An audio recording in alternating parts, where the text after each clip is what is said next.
bonjour à tous les lycéens. Je ne suis pas Georges Lucas, donc vous pouvez éteindre la télévision, ça vous intéresse plus ce que je vais raconter maintenant.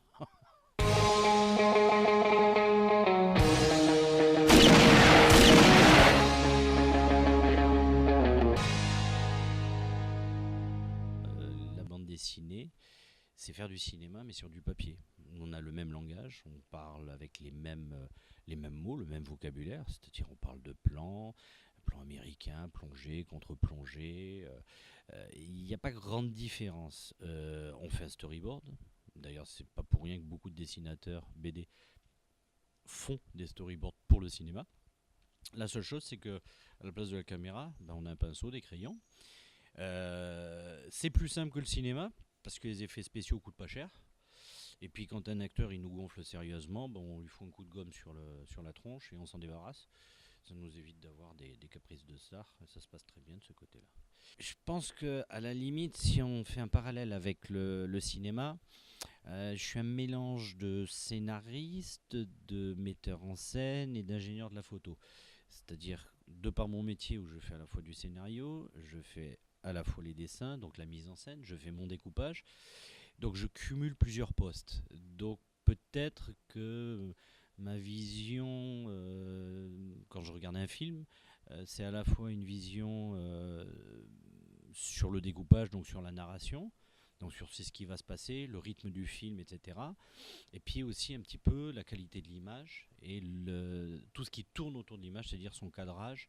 Est-ce que j'aurais fait pareil, pas pareil? Maintenant, je ne suis pas dans le monde du cinéma, donc je ne me permettrai pas de faire non plus des grands jugements, des grandes leçons sur ce que je vais voir. Je suis tout à fait incapable de tenir une caméra, c'est pas mon job. Moi, c'est le résultat. Donc, dans ce sens, oui, je peux apporter un jugement. Je ne dirais pas que ça sera une grande vision du cinéma. Je suis d'abord un spectateur. Et comme tout spectateur, j'ai aussi mes goûts, mes choix. Mais par exemple, quand je regarde des blockbusters ou quand je regarde des films américains, au bout de 10 minutes, généralement, je sais comment ça va se terminer. Donc ça, c'est un peu le problème aussi quand on raconte des histoires. Est-ce que vous auriez voulu travailler dans le cinéma? Euh, oui, pourquoi pas. Moi, quand j'étais ado, je faisais des dessins animés dans mon grenier. Donc c'était un petit peu du cinéma aussi. Faire du cinéma en tant que tel, on me posait la question tout à l'heure, je dirais c'est plus compliqué parce que c'est un travail d'équipe. En fait, nous, on a un travail qui est assez solitaire. On travaille dans le meilleur des cas à deux, voire des fois à trois, en comptant le coloriste. Le cinéma, c'est un travail avec beaucoup de gens qui sont très qualifiés dans leur partie. Un metteur en scène peut avoir les meilleures idées du monde. S'il a un mauvais ingénieur de la photo, ça va pas donner un très bon film. De la même manière qu'un scénariste, s'il n'a pas un bon storyboarder, il ne va pas arriver à découper les plans suffisamment précisément pour donner à la fois un rythme, un style et je dirais une émotion ou une énergie au film qui est réalisé. Donc c'est plus un travail d'équipe et je pense que je me perdrais au milieu de tout ça. Je dis pas que j'aurais pas envie de le faire, mais j'aurais plutôt tendance à avoir plus une envie d'écrire, c'est-à-dire partir de l'histoire, du synopsis, établir l'histoire, la narration, rajouter des dialogues, parce que ça fait aussi partie de mon boulot, jusqu'au storyboard. Mais après, filmer, tourner, faire bouger des acteurs. En plus, je suis d'une patience assez minima. Euh, je crois que je suis pas capable de faire ça. Moi, si j'avais un acteur qui commence à me faire un caca nerveux dans sa roulotte, je fous le feu à la roulotte, hein, je vais pas m'ennuyer. Donc voilà, donc chacun son job, hein. Pas de prétention là-dessus quand même, hein. Est-ce qu'avant Lucky Luke, vous aviez un autre projet ou votre tout premier projet avant celui-là? Je fais de la bande dessinée depuis 30 ans, donc une époque que vous n'avez pas connue, heureusement. Donc des séries, j'en ai fait d'autres. J'ai commencé d'abord par signer d'un autre nom, qui était mon vrai nom. Et puis, je suis reparti, comme je disais, le conseil le plus important, à force d'écouter finalement les éditeurs, je me suis rendu compte que je me noyais un petit peu et j'ai fait ce que j'avais toujours envie, c'est-à-dire essentiellement faire rire les gens et faire une bande dessinée accessible à tout le monde. Euh, dans notre métier, il y a deux types de bandes dessinées et en fait, il y a la bande dessinée dite d'auteur, c'est-à-dire c'est plutôt l'auteur que l'on va chercher quand on va acheter un album. Moi, je fais partie de la famille des auteurs qui sont derrière leurs personnages et j'en suis très satisfait. Et le point commun à nous tous, nous qui sommes derrière nos personnages, c'est qu'on se cache derrière en plus un deuxième nom, puisque j'ai pris ce pseudo depuis plus de 30 ans d'HD, parce que je tenais pas tellement finalement à ce que mon nom ressorte. Bon, après, il y a aussi le fait qu'il y a 30 ans, les parents, faire de la BD, ils regardaient ça avec un sale œil, hein, je vous le dis tout de suite. C'était des illustrés. Donc voilà, après, qu'est-ce que j'ai fait en 30 ans, j'ai fait 42 albums quand même. J'ai participé à des albums dits euh, communs, c'est-à-dire on participe à plusieurs auteurs sur un thème.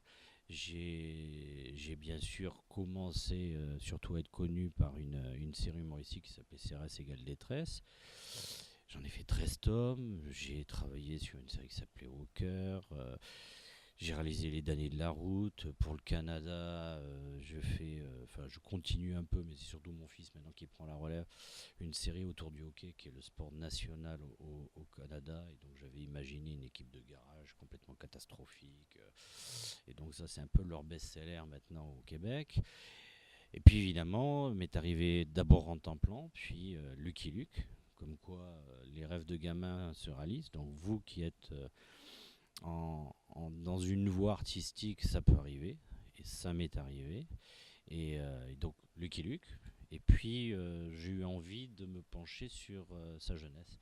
Et donc là j'ai eu de la chance, à la fois l'éditeur, mais aussi Madame Maurice, m'a laissé inventer un passé Lucky Luke, parce qu'on ne savait rien de Lucky Luke. Et donc j'ai repris et j'ai créé finalement les aventures de Lucky Luke, donc Lucky Luke enfant. Et ça, c'est fantastique parce que ça me permet d'inventer son histoire, d'inventer sa jeunesse, de reprendre la notion de, de gag, puisque c'est une série là qui est plus portée sur le gag, qui me permet aussi de toucher des lecteurs plus jeunes, puisque Lucky Luke, c'est plutôt à partir de 10 ans. Et là, j'arrive à toucher à la fois des lecteurs évidemment de 6-8 ans, mais aussi des adultes, parce que c'est une lecture à plusieurs niveaux, ce qui est difficile d'ailleurs. Et je répète toujours, il n'y a rien de plus génial que de faire rire les gens, mais il n'y a rien de plus difficile. Donc faites-le parce qu'on a besoin de gens qui fassent rire. Alors je sais bien que c'est comme pour nous, hein, on n'a pas beaucoup de prix, on n'est pas beaucoup encensé parce qu'on fait rire, mais il n'y a rien de mieux. Et en cinéma c'est pareil. C'est vrai que les Césars pour des comédies, il n'y en a pas beaucoup. Bon, alors il faut s'appeler Woody Allen, mais ça c'est autre chose. Et donc faire rire, j'aimerais bien que parmi vous, il y en ait qui se destinent à faire justement du cinéma drôle. Et on peut gagner beaucoup d'argent, hein. Les plus gros succès du cinéma français sont que des films drôles. Donc allez-y, faites rire aussi, on a besoin de ça, surtout dans la période où on ne s'amuse pas. Donc allez-y, faites rigoler. Alors évidemment, je répète encore, toujours les mêmes choses, c'est-à-dire amusez-vous, prenez du plaisir, et si vous prenez du plaisir et que vous pensez aux autres en faisant ce que vous faites, vous allez réussir et vous allez avoir un retour. Et ce retour pour vous, puisque malgré tout, nous avons des activités artistiques mais dites commerciales, puisque le but premier aussi c'est de vivre de ce que nous faisons. Donc pensez que de partager ce que vous allez créer, vous aurez un retour. J'ai toujours, je reporte toujours à la chanson d'Aznavour, je me voyais en haut de l'affiche, c'est un peu ça, c'est-à-dire le type qui pense qu'à lui et qui veut percer parce qu'il voit lui et lui. Non, quand vous faites un métier artistique, vous partagez avec les autres. Vous êtes une éponge parce que vous absorbez tout ce que vous voyez et vous allez le retranscrire dans le style que vous voulez, que ce soit le fantastique, que ce soit dans le réalisme, dans le polar ou dans la comédie. Et ce fait d'avoir un échange et d'avoir dans la pensée de dire j'ai envie de faire rire, j'ai envie de faire pleurer, j'ai envie d'étonner, c'est la bonne démarche. Si vous avez une démarche artistique en vous disant j'aurai mon nom en haut d'une affiche, j'aurai mon nom dans une exposition, j'aurai le premier prix à Cannes ou j'aurai le premier prix au César, là vous avez vous planté, mais alors copieusement. Et puis je dis toujours, alors pour le cinéma je vais le traduire, bah, il vaut mieux avoir les entrées qu'avoir les prix. Voilà, parce que ça sert à rien de courir après le pognon pour faire un film, parce que si vous n'avez pas les entrées, bah, vous n'aurez plus de pognon pour faire des films. Et comme malheureusement dans le cinéma, la différence de la BD, bah, il faut beaucoup, beaucoup, beaucoup d'argent pour monter un film. Aujourd'hui, les investisseurs, ils regardent qu'est-ce que ça va leur rapporter. Donc, ayez cette démarche de partage. Vous êtes à la fois des artistes, donc vous êtes libre. Votre liberté vous permet de faire ce que vous avez envie. Et si vous le faites bien, dans l'idée de le partager, vous pouvez que réussir. Là, je passe maintenant avec Jules qui fait Silex and the City. À chaque fois, on a travaillé un peu différemment. Alors, le premier, bon, c'était son premier album de BD, donc il avait fait un canevas, il avait de très très bonnes idées. L'histoire de base était bien établie. Donc, moi, je me suis permis de lui apporter donc des techniques que vous connaissez vous en cinéma, qui est la notion d'ellipse, la notion de Deus Ex Machina. Donc ça sont des choses importantes qui ne dominait pas, mais il a très vite appris. Sur le 2, on a travaillé encore différemment. Là, on a vraiment travaillé conjointement, l'un côté de l'autre, sur une table, tout bêtement, et en faisant ce que l'on appelle dans notre jargon du ping-pong. On se lance des idées, on les retranscrit, on fait un fil, et à partir de ce fil, on établit notre histoire. C'est comme au cinéma, il n'y a pas grande différence hein, quand on réalise un album, donc une aventure. Moi, je tire un trait. Ce trait, je le partage en plusieurs petits morceaux. J'ai l'introduction, le développement, la chute. On sait la pagination, donc pour vous, c'est le temps. Mais nous, la pagination, c'est aussi du temps, puisque la bande dessinée, si on veut vraiment intellectualiser, scénariste de renom avait dit, c'est la gestion du temps entre les cases. Donc bon, ça vaut un petit peu l'histoire du Coca-Cola pour la télévision. Mais c'est vrai, c'est cette notion de temps. Donc en BD, on travaille sur des planches. On se dit, bon voilà, un Lucky Luke, il faut qu'à partir de la 6e planche, il soit dans l'action. Donc notre intro est fait. Donc on travaillait comme ça. Et puis là-dessus, ben, notre aventure, on l'a créée. Et puis on joue au ping-pong, on essaie de trouver à la fois des situations drôles, les dialogues viennent, le sens de la formule c'est quelque chose qui se travaille, c'est aussi une école, et quand on fait de la comédie et de l'humour, ça c'est quelque chose d'assez génial justement, c'est de jouer avec le vocabulaire. On a une grande chance, c'est qu'à la différence de l'anglais, on a un vocabulaire qui est extrêmement riche, qui est parfaitement génial pour pouvoir exprimer des dizaines de choses, et le même mot peut dire 10 choses différentes. Je dis toujours, prenez le nombre d'injures en français et le nombre d'injures en anglais. En anglais, ça prend une demi-page, en français, on en fait des dictionnaires. Donc on a de la chance, on peut écrire plein de choses, donc les dialogues, c'est très important. Et en une phrase, vous pouvez faire passer tout. De l'émotion, de la joie, de l'éclat de rire. Noyez-vous dans les déproches, noyez-vous dans les cavanas, et plus proche d'autres styles. Regardez ce que pouvait faire un Audiard. Moi, je dis toujours, les dialogues d'Audiard devraient être, notamment quand on voit le film Le Président, la tirade, justement, la dernière tirade dans l'hémicycle, ça devrait être impérativement imposé à tous les étudiants de Sciences Po et de l'ENA. Hein. Ou mort d'un pourri, bien sûr. Donc voilà, le dialogue est important. Alors nous, en BD, il ne faut pas non plus qu'on soit trop assommant, parce qu'on fait une bande dessinée tout public, donc par définition, on a l'affaire à la fois à des enfants, à des adultes. Donc on choisit un vocabulaire qui soit à la fois abordable, qui soit compréhensible, qui soit pas forcément lapidaire, mais qui soit assez direct. On n'est pas sur de la bande dessinée, je dirais, très contemplatif, avec beaucoup de temps, etc. Nous, on doit aller à l'action. Mais on adapte aussi son vocabulaire au style d'œuvre que l'on fait. Donc pour vous en cinéma, vous allez adapter votre vocabulaire si vous faites une œuvre contemplative ou si vous faites un film d'action. C'est pas la même chose.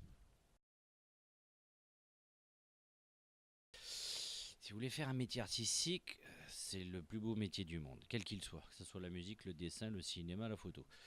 Donc, toujours les mêmes conseils. Faites ce que vous voulez et ce que vous aimez, parce que vous le ferez bien. N'écoutez pas, hormis les conseils de base, mais n'écoutez pas en vous disant ah, mais il faut faire ci. Non, non. Faites ce que vous aimez, vous le ferez bien. La deuxième chose, soyez tenace. C'est la particularité de tout artiste. Quand on veut réussir, il faut être tenace. Si on vous fout à la porte, passez par la fenêtre et recommencez, ne baissez pas les bras. C'est long, c'est dur, mais il n'y a que ceux qui font du marathon qui vont réussir. C'est pas les sprinteurs. Après, il y a une mauvaise nouvelle. Personne ne vous attend. Ça, c'est pas une bonne nouvelle, mais il faut que vous le sachiez. Personne ne vous attend. Le monde est fait comme ça. Mais il y a une bonne nouvelle après. C'est que le train, il passe pour tout le monde au moins une fois dans sa vie. Et ce jour-là, vous ne le loupez pas. Une fois dans votre vie, vous aurez une chance. Et celle-là, la loupez pas. Comme dans tous les métiers, il y en a qui vont réussir, il y en a d'autres qui ne vont pas réussir. Ne basez pas votre plan de carrière sur une notion de chance, sur une notion de talent. Goscinny disait la réussite, le succès, c'est 2% de talent, 3% de chance, 95% de travail. Voilà. À partir de là, vous avez tous les éléments, mais vous avez un truc que personne d'autre n'a, c'est que vous êtes jeune. Et quand on est jeune, on a tout son avenir. Ça veut dire que vous avez plein d'années devant vous. Les perdez pas, le temps passe très vite. Soyez boulimique de boulot, boulimique de créativité et vous allez réussir. Voilà, c'est fini. Je vous donnerai les numéros de RIB pour que vous m'envoyiez le paiement du petit cours. Voilà, vous en êtes bien sortis. Merci.